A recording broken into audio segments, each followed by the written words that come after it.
Alright, so first thing to note when you get into the trailer here, you have your two slide out controls. That controls the two out here. So this one is for the one on the far side here. This one is for the one with the table here. And you have your awning control. And then you have this light switch here controls the light outside. And then this light switch here controls the lights on the roof.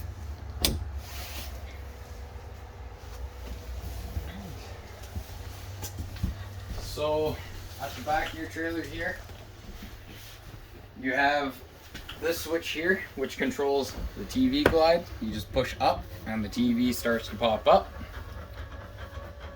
There is a limit on it, so if you keep holding the button, it will stop. Up or down, same thing, you just push and hold, and you'll hear it stop, and same thing when it's up. And you don't have to worry about that flap because it will close softly with the TV and gliders. And then your radio is just right here, so you have your power button here. Turn it on and off.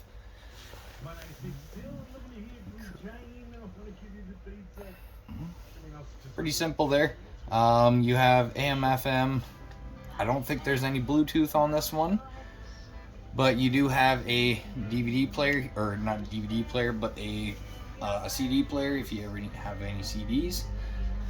To mute it, you just press the power button once. To turn it off, you press and hold.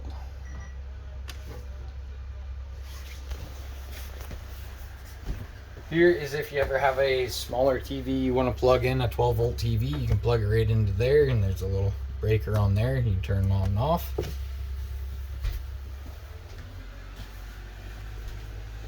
Not much else in this area here. You have switches here to control the lights and the slides.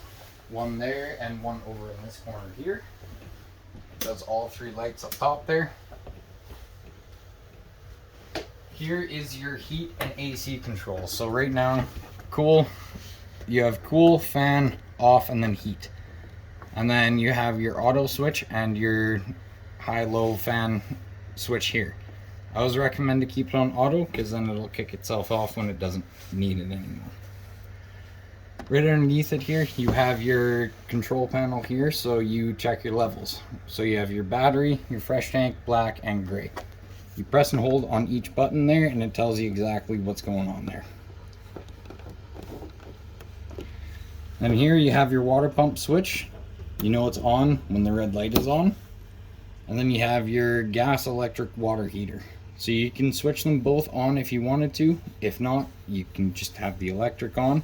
If you aren't plugged into power, you do just need to use the propane.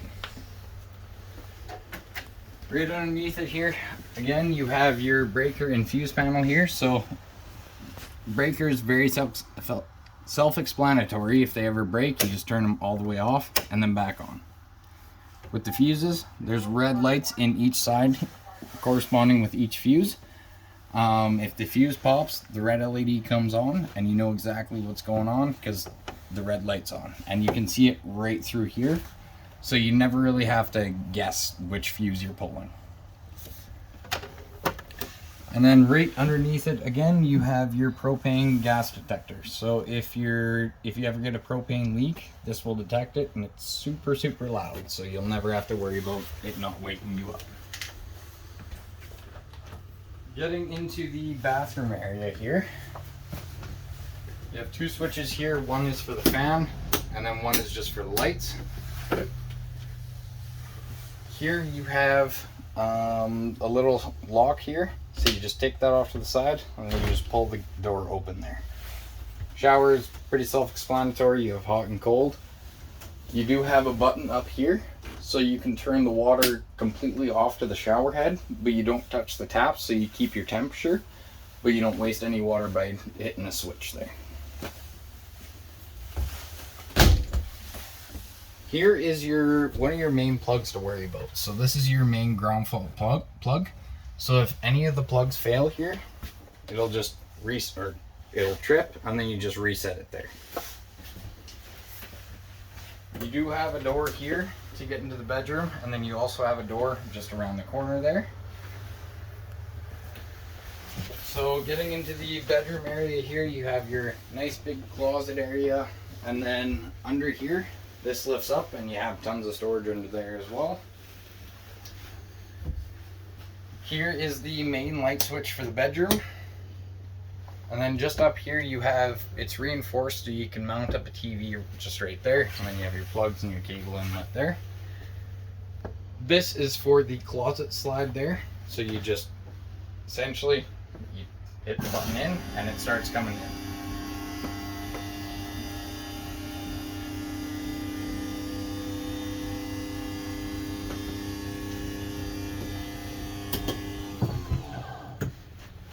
You know it's all the way in when it kind of makes that squealing noise.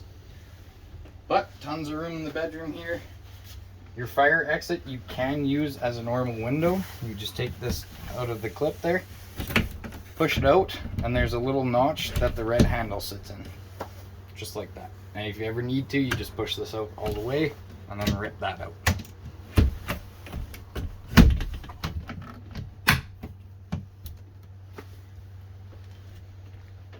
That's pretty much it here, so that's your trailer. Oh, actually, there is one more thing. So underneath the sink here, it opens up and then you have your hot water tank here. So if you do your own winterizing here, there's 3 valves, one up there, one down there, and then this one here. So right now we're in bypass mode. So if we were to start filling the hot water tank, you would turn this guy straight in line with, or diagonal with that, and then this guy here you would put in line, and then same with that one down there. And then you would start filling the hot water tank as soon as you turn the pump on. Just the pump, I think, should be in this area too. Should be able to take this out. Nope.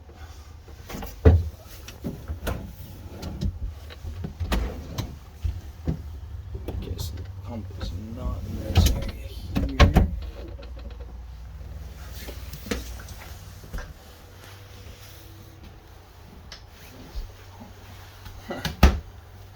So the pump should usually be located near it. The best way to find the pump though is to turn it on and then listen for it. Do that.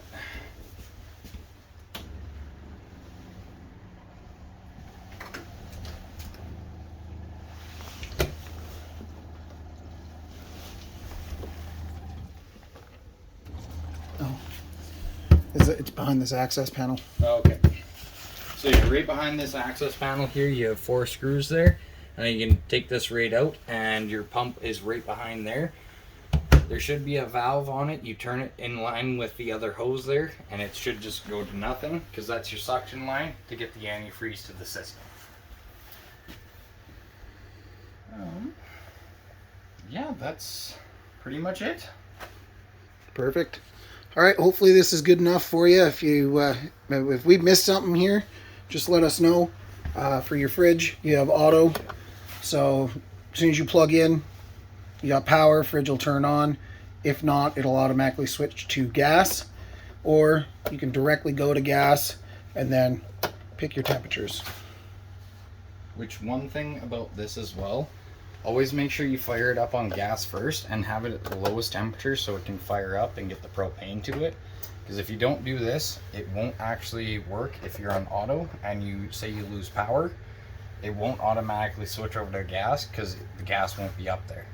So you always want to make sure, fire it up on gas, have it at the lowest temperature until it actually fires up there, and then you can choose your temperature and switch it over to gas. Perfect. Awesome. Well, like I said, if we miss something that you're not understanding, just give us a shout. Thanks.